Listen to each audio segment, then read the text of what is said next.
What's going on, everybody? This is the blockchain backer bringing you the latest cryptocurrency news and analysis. Today, we'll be taking a look over here at the Bitcoin price chart as we're catching a little bit of a bounce over here in the cryptocurrency market, along with the United States stock market, which as of right now, the Russell 2000's up over 2%, along with the NASDAQ and the S&P and the Dow just barely under 2% in the green, in which if the Russell 2000 is able to hold this into the close, it will hold on top of the 200-week moving average after slamming into it this week, coming off of some of the most daily oversold conditions we have seen in the stock market dating back to C19. There's been a pretty decent bullish divergence that has been forming here on the 4-hour time frame, going on for a couple of weeks. As this downtrend has continued, it's been getting softer and softer and softer, and then today getting a nice little pop out of there as prices have one of the better days we've seen in a little while.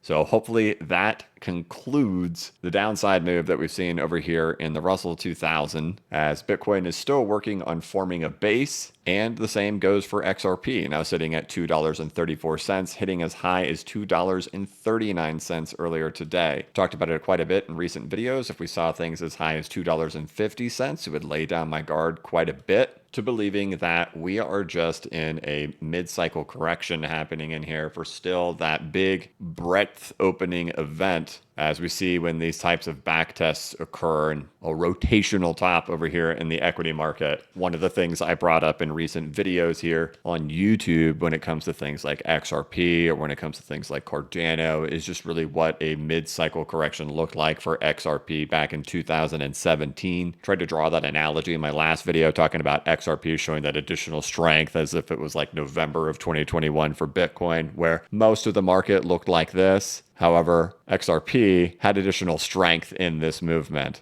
But what we're seeing is things like ABC corrections have already happened here throughout the market, and that a lot of this price action has already been playing out. And now we're kind of in that accumulation phase, which is what you would think would be happening over here in the Russell 2000 at these levels as well. So hopefully we've kind of hit our extreme for the market. We've already seen our ABC come in here and slamming back down into the previous resistance, turning it into a support in the sign of strength phase, and that we're now in an accumulation phase. We start to see Bitcoin work its way back up in here. It's likely going to be an ABC, and my speculation is it would kind of be in that moment where we would start seeing prices start to kind of take off and broadening out throughout the whole market. We're still kind of in this phase right now on this accumulation schematic happening in here, including for XRP, on whether or not this thing is going to be dipping down in here, then finally works its way up to 250 and then tries to form a base here in like the 220, 230 area, or if it's going to go ahead and head up there now and then start building a base after that. That's really what I'm looking for. One of those two things to happen, but then eventually some type of base forming here in the 220 to 230 area, similarly to a moment like that. It's just hard to know whether we're already working on a moment like this or if we're really just kind of right in here.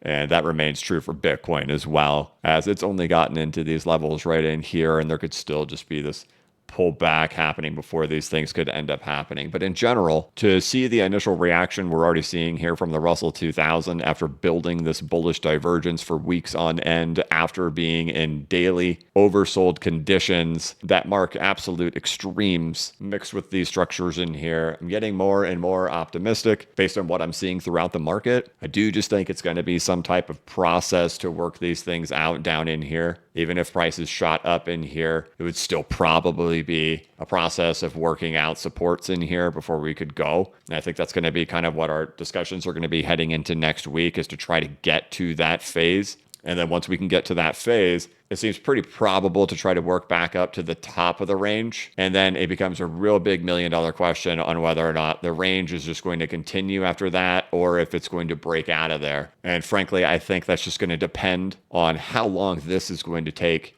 to form in here for the Russell, as long as it finds support in here. If it's got to come back and hit it a couple of times, does that mean we got to spend a couple of weeks doing something like this before then going? I think that will probably be the determining factor, so we'll pay attention to it at that time. Otherwise, like I said in yesterday's video, there probably wasn't going to be much to talk about if we just kind of hung out right in here until this thing kind of resolved itself. I still think it's kind of in this phase of just resolving itself in here, and that's really what we're kind of looking for. Can XRP get itself up to $2.50 and then find itself a support down here on 220, or are we just kind of still a little bit in here where we still have to work our way to eventually get there? And that's just going to be kind of the fuzziness for a couple of days here. But I thought at least presenting this to you and showing this to you kind of how we're looking right now, mixing it in with what's going on over here in the Russell 2000, the good reaction that we're having today off of a lot of bullish divergence building for quite some time and the waning selling. It seems like we're ending the week pretty positively. And I think like there was kind of a specific event that happened this morning that's nice to see when we see a reaction happen like this, because there was kind of an extreme this morning with gold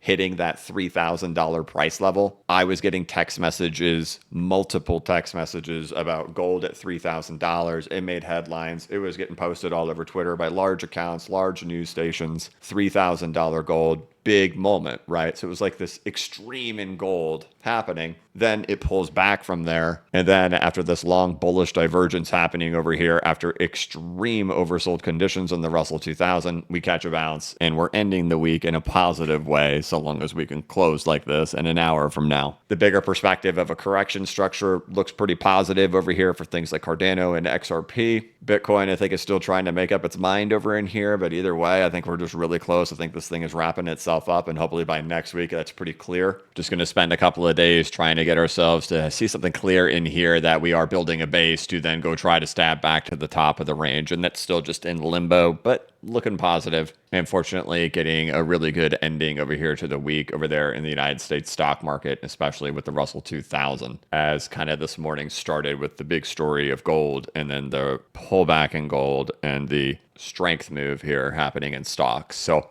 a good ending, but still more work to do. And so long as this thing just kind of progresses throughout here, as it appears to be, I think we'll probably be having a pretty positive week next week. So, I've been spending a lot of time writing the newsletter that's going to be released tomorrow morning. And during these, I go back and I revisit a lot of the things that we've talked about. One of the big things we've talked about has been a rotational top over there in the equity market, and that where would we be in the Dow Jones and what phase would we be throughout all of that, and kind of revisiting that in the newsletter that'll be posted tomorrow morning. And that this thing does still just seem to be following along with that. And that's been the difficult challenge for a lot of people in this market when it comes to four-year cycle theory, block reward halving, elections, everything like that, is that this has been the first non-expansionary cycle. It's been a very lack of breadth type of cycle, and having to say, where do we typically do those things at? And we tend to do that in rotational tops. So I know the market is screaming about the stock market right now, but I am optimistic that things will turn their way around here.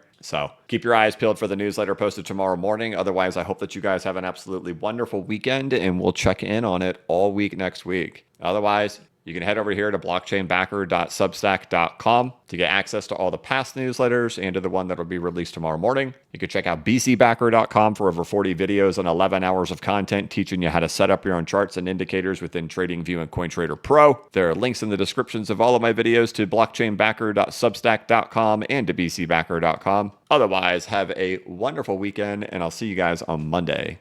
That's it. Thank you so much for watching. If you could, please like this video and give it a thumbs up. If you're new to the channel, please subscribe and hit the notification bell so you can be notified of when I create new content and when I go live. As always, this is not investment advice and I am not a financial advisor, but if you ever need a pick-me-up or a little bit of reassurance, just remember that the blockchain backers got your back. Have a good one.